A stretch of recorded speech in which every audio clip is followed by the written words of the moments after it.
Bonsoir François Langlais. Bonsoir Sophie.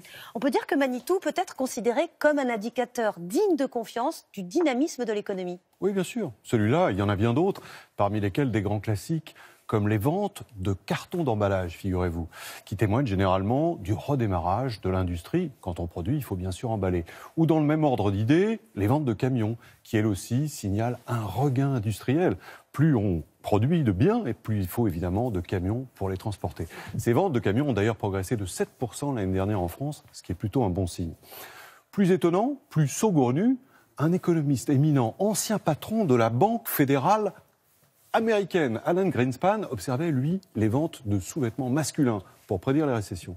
Il avait remarqué que quand les hommes sont inquiets sur leur avenir, sur leurs revenus futurs, ils achètent moins de sous-vêtements. Les slips et les caleçons, c'est fiable, ça, c'est pas farfelu?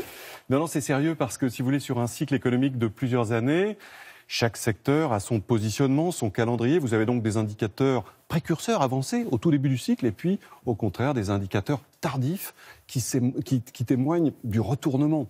Par exemple, la construction de gratte-ciel, figurez-vous, qui généralement signale les derniers feux de la croissance, c'est-à-dire la fin de l'euphorie, juste avant le retournement, juste avant le krach financier. Sur les 100 tours en construction les plus hautes du monde, il y en a par exemple 56 en Chine aujourd'hui, c'est énorme, c'est plus d'une sur deux. Ça nous dit, c'est un signe de plus qui nous dit qu'une crise financière significative est probablement en préparation dans l'Empire du Milieu.